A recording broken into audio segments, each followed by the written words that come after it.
70 chars Abrams engloutis en un souffle. Un convoi colossal, porteur d'espoir et de technologie, dévoré par la rivière au sud de l'Ukraine, emportant avec lui la promesse d'une avancée décisive. À l'aube, alors que le ciel se teintait à peine de bleu, un grondement sourd a déchiré le silence, prélude à une attaque qui allait bouleverser l'équilibre du conflit. En quelques minutes, le pont stratégique, considéré comme invincible, s'est effondré sous l'impact de missiles d'une précision implacable. Jamais depuis le début du conflit, la Russie n'avait osé une telle audace. Les missiles, guidés par un ensemble de technologies de pointe, ont frappé non seulement la cargaison de guerre la plus précieuse de l'Ukraine, mais aussi le seul trait d'union solide entre l'arrière et le front sud. L'impact a été immédiat et total. La route des renforts s'est trouvée coupée, la chaîne d'approvisionnement brutalement rompue. Des images similaires n'avaient pas été vues depuis la Seconde Guerre mondiale, lorsque les Alliés multipliaient les sabotages de ponts pour ralentir l'avancée allemande. À Kiev, la stupeur a figé les états-majors. À Washington, l'angoisse est montée d'un cran. 70 chars américains, symboles éclatants de l'engagement occidental, ont été anéantis avant même de pouvoir tirer un seul obus. Cette attaque, qui semblait impossible, a brisé des certitudes. Si un tel coup pouvait réussir, qu'est-ce qui empêcherait la prochaine frappe ? Peut-être sur un aéroport ou un dépôt de munitions. Ce désastre n'est pas qu'une perte matérielle. Il s'agit d'une démonstration brutale que la technologie de pointe et des milliards d'aides ne pèsent rien face à la vulnérabilité logistique. Les leçons de l'histoire militaire ressurgissent. Hannibal, lors de sa traversée des Alpes, a perdu plus de la moitié de ses éléphants et soldats, non pas au combat mais par manque de ravitaillement. Si ces frappes se répètent, chaque euro, chaque dollar engagé pourrait se dissoudre dans les rivières ukrainiennes, rendant vains tous les efforts occidentaux. Désormais, l'Ukraine risque bien plus que quelques blindés. C'est la confiance de ses alliés qui vacille. Ce revers est-il le signal d'un basculement, d'un changement d'air où la guerre ne se joue plus sur le terrain, mais dans l'ombre fragile des chaînes logistiques, là où tout peut basculer en un instant ? Tandis que les images du pont effondré font le tour du monde, l'onde de choc gagne les états-majors occidentaux les plus aguerris. Comment protéger l'aide militaire alors que chaque convoi devient une cible potentielle ? La question hante les couloirs des ministères de la Défense à Berlin, Londres, Paris et Ottawa. Des réunions d'urgence s'enchaînent, rappelant celles des Alliés en 1944, lorsque la logistique du débarquement était menacée par les V2 allemands. Derrière les images de destruction et d'explosion, une vérité s'impose à tous. Sans logistique solide, aucune armée ne peut espérer triompher. La victoire ne se joue pas seulement par l'audace des soldats, mais par la capacité à acheminer renforts, munitions, carburant et vivre sous une menace constante. Napoléon le disait déjà, une armée marche sur son ventre. Au sud de l'Ukraine, les voies de ferrée sont devenues de véritables artères invisibles, vitales à la survie du front. Chaque train qui file dans la nuit transporte bien plus que du métal et du carburant. Il porte l'espoir d'un retournement, la survie de milliers de soldats ou la possibilité d'une défaite cuisante. Un seul convoi détruit peut faire basculer l'équilibre local, voire national. Lors de la guerre du Vietnam, les Américains consacraient une énergie colossale à la protection des routes de ravitaillement comme la célèbre piste Ho Chi Minh, cible permanente des bombardements. Ce soir-là, un train transportait 70 chars Abrams flambant neufs, ainsi que des dizaines d'autres blindés lourds et véhicules de soutien. Cette cargaison n'était pas qu'un renfort matériel. Elle symbolisait la promesse d'un tournant dans la résistance ukrainienne, l'espoir d'enrayer la poussée russe sur le flanc sud. Les responsables ukrainiens, conscients de l'enjeu, avaient orchestré le transfert dans le plus grand secret. Convoi de nuit, lumières éteintes, itinéraire gardé secret, transmission radio réduite au strict minimum. Mais le pont visé par la frappe reliait la côte aux arrière-lignes, verrouillant tout le dispositif logistique vers Nikolaev et Odessa. Sans ce passage, aucun convoi ne pouvait progresser sans danger, exposé aux drones, à l'aviation ou à de nouveaux tirs de missiles. Le souvenir du pont de Remagen, vital pour la traversée du Rhin en 1945, s'impose. Là aussi, la destruction d'une seule structure aurait pu changer le cours de la guerre. Les commandants ukrainiens le savaient, un seul faux pas, une seule indiscrétion, et tout pouvait basculer dans le chaos. Ils avaient multiplié les précautions, équipes de reconnaissance, brouilleurs radio, patrouilles anti-drones. Pourtant, rien n'a suffi. Ce soir-là, la logistique ukrainienne a révélé sa vulnérabilité, exposant une faille aussi béante qu'inattendue. Dans cette guerre, la logistique est devenue la colonne vertébrale de l'effort ukrainien. Sans flux continu d'armes, de carburant, d'hommes et de pièces détachées, Les chars les plus modernes restent à l'arrêt, impuissants, transformés en trophées pour l'ennemi. Les exemples abondent dans l'histoire. Pendant la guerre de Corée, des colonnes entières de chars américains furent abandonnées faute de pièces de rechange ou de carburant. Chaque maillon faible menace l'ensemble de la chaîne. Un pont détruit, une voie sabotée, et l'investissement colossal dans les blindés et les munitions s'évapore. La puissance des Abrams, la technologie occidentale, tout cela s'effondre si le matériel n'arrive pas jusqu'aux lignes de front. C'est la leçon du pont Mulberry, construit pour le débarquement en Normandie. Sans port artificiel, pas de ravitaillement, pas d'offensive. La guerre moderne se gagne dans l'ombre. Protéger chaque pont, chaque train, chaque route devient aussi vital que remporter une bataille. La moindre faille logistique peut tout emporter. On se souvient du désastre de Stalingrad, où la coupure des approvisionnements allemands a condamné la 6e armée. Mais ce soir-là, la frappe russe n'était pas le fruit du hasard. Comment la Russie a-t-elle pu frapper avec une telle précision ? Quels nouveaux moyens techniques ou humains ont permis ce coup de maître ? Pour comprendre ce bouleversement, il faut plonger dans les coulisses du renseignement et des technologies déployées sur le front. Car derrière la frappe, un nouveau type de guerre est en train de naître, mêlant espionnage, cyberattaque et veille satellitaire. Un seul faux pas, une seule indiscrétion, et c'est l'équivalent de plusieurs millions d'euros engloutis, des mois de planification effacés en un instant. Ici, il ne s'agit plus de char contre char. La guerre s'est déplacée sur le terrain invisible de la logistique et du renseignement, là où la moindre faille, la plus petite erreur humaine peut être fatale. Durant la guerre du Golfe, les Américains avaient un an démontré la supériorité de leur logistique, mais aussi leur vulnérabilité face à des frappes ciblées sur les dépôts avancés. La Russie orchestre désormais une coordination technologique redoutable. Satellites militaires, drones à longue portée, capteurs électroniques, relais civils infiltrés, chaque outil se combine pour former un réseau de surveillance totale. Aucun convoi d'importance ne passe inaperçu. Chaque mouvement est scruté, décortiqué, tracé à la minute près. Ce niveau de surveillance rappelle les opérations de guerre électronique menées pendant la guerre froide, quand chaque mouvement de missile était suivi par des centaines d'analystes. Mais la véritable arme, c'est l'interception. Cette nuit-là, les Russes ont capté des fragments de conversation, recoupé les données issues de différentes sources et synchronisé, en temps réel, leur frappe avec le passage précis du train sous le pont. Ce qui devait rester invisible est devenu, soudain, une cible parfaitement éclairée. On pense à l'opération Enigma durant la Seconde Guerre mondiale, où le décodage des messages allemands a permis aux Alliés de couler des convois entiers. L'attaque a été foudroyante, chirurgicale. 3 missiles de croisière, tirés depuis la mer Noire, ont frappé en séquence la structure du pont. En quelques secondes, le convoi 70 chars américains a été piégé, la structure s'est effondrée, précipitant tous les wagons dans le vide avant même d'atteindre le front. Le vacarme du métal déchiré, les explosions secondaires, l'incendie des réservoirs, tout cela restera dans les mémoires comme un des pires désastres logistiques de l'histoire récente. Pour les défenseurs, le choc fut absolu. Aucun système anti-aérien ne réagit à temps. Aucune riposte, aucun avertissement. L'effet de surprise a été total, rendant des mois de planification soudainement inutiles. Ce scénario rappelle l'attaque de Pearl Harbor, où la surprise stratégique a causé des pertes considérables en quelques minutes. Face à une telle précision, le doute s'est installé. Fuite interne, sabotage, complicité. Les réseaux logistiques, autrefois jugés inviolables, semblent désormais exposés à chaque étage.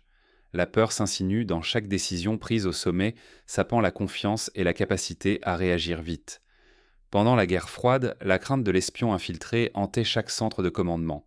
Dès lors, chaque convoi, chaque transfert de matériel occidental devient un pari risqué. L'Ukraine perd la maîtrise du secret et, avec elle, le sentiment de contrôle. L'incertitude et la peur minent la réactivité, et aucun blindé, aucun missile occidental, aussi performant soit-il, ne peut compenser cette vulnérabilité fondamentale. La défaite logistique s'inscrit désormais dans les esprits. La guerre a changé de visage et l'avantage appartient à celui qui contrôle les flux, pas seulement à celui qui possède les armes les plus destructrices. Mais comment répondre à une telle menace ? Lorsque la confiance s'effondre, c'est tout un système qui vacille. Un pont détruit devient bien plus qu'un simple obstacle matériel. Il symbolise un basculement stratégique, une perte de l'initiative. Ce fut le cas lors de la guerre civile américaine, lorsque la destruction des ponts ferroviaires par les sudistes a paralysé les renforts du Nord.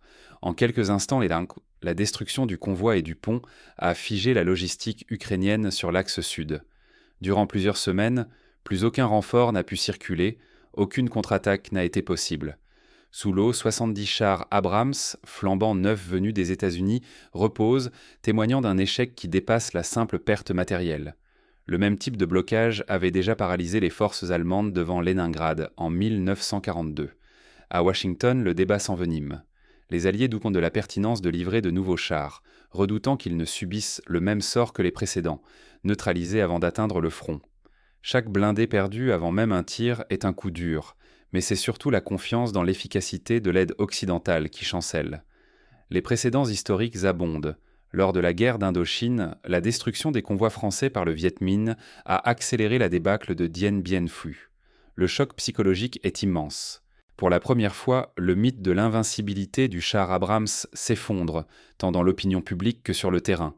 Les réseaux sociaux sont saturés de vidéos d'épaves, de tourelles arrachées, d'acier tordu, sapant la propagande ukrainienne et le moral des troupes. Les médias occidentaux, habituellement prudents, relaient les images, amplifiant la crise. À Kiev, les responsables peinent à masquer la gravité du revers. La population, déjà éprouvée par des mois de guerre, s'inquiète. Si même le matériel le plus sophistiqué n'arrive pas à destination, que reste-t-il à espérer pour la suite ? Les rumeurs de corruption, de trahison ou d'incompétence circulent, rappelant l'atmosphère de Moscou après la défaite de Kharkov en 1942. De l'autre côté de l'Atlantique, la pression politique s'intensifie. L'opposition dénonce des milliards de dollars engloutis pour rien et attaque une stratégie jugée hasardeuse. Les médias s'emparent du scandale. Les images de chars submergés deviennent le symbole d'une aide impuissante. Les débats au Congrès rappellent ceux de la fin de la guerre du Vietnam, lorsque chaque dépense devait être justifiée. Sur le terrain militaire, Moscou franchit un cap.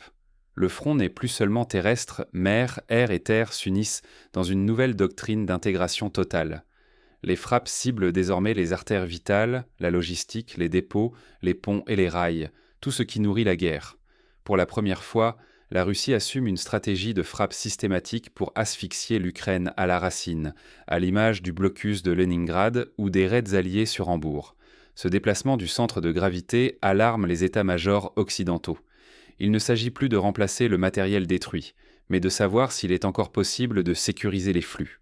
Chaque euro, chaque dollar investi risque de se transformer en perte sèche. Les généraux rappellent les erreurs du passé.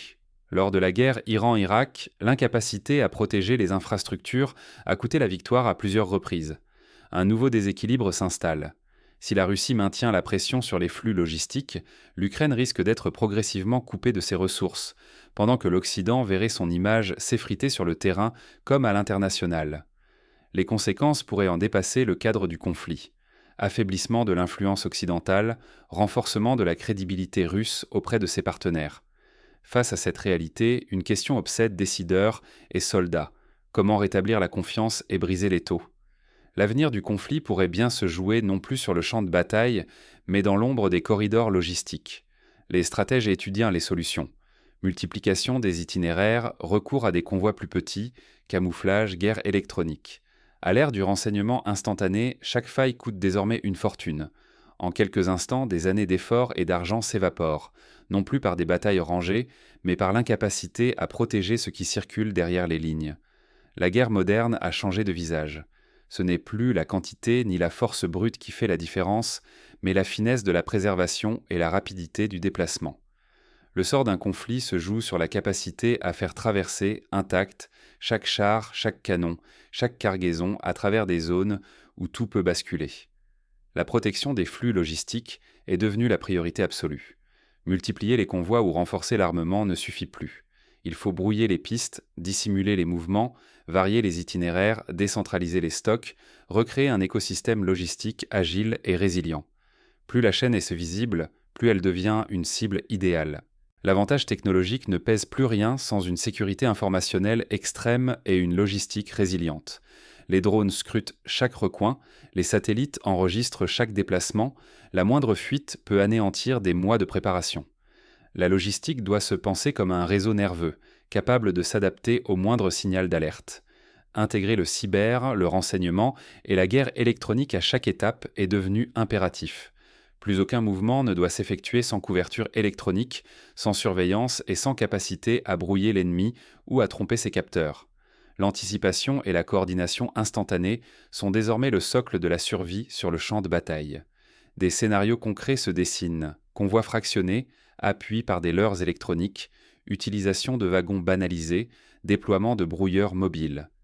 Les Ukrainiens pourraient en s'inspirer des méthodes des convois clandestins de la résistance française qui utilisaient comme des signaux codés et des changements d'itinéraire de dernière minute pour tromper l'ennemi. L'Occident doit investir dans la formation d'unités spécialisées capables de sécuriser et d'anonymiser chaque transfert critique. Pour l'Occident, cela commande de repenser toute l'aide militaire. Ce n'est plus un défi de quantité ou de prestige, mais de maîtrise du chemin jusqu'au front. Une seule livraison compromise devient une victoire symbolique pour l'adversaire, nourrit sa propagande, sape la confiance des alliés et entame la crédibilité internationale. Les leçons des guerres passées sont claires. La supériorité n'est rien sans la sécurité. Oublier ces impératifs, c'est risquer de voir s'envoler des milliards investis, de perdre un prestige construit sur des décennies et d'affaiblir l'influence politique bien au-delà des combats. Le prix de l'erreur se paie longtemps. Pour éviter de sombrer, il faut une révision profonde des doctrines, intégration des nouvelles technologies, adaptation des procédures, formation continue, audit régulier de sécurité. Alors la frappe sur le convoi, accident isolé ou début d'une crise logistique majeure.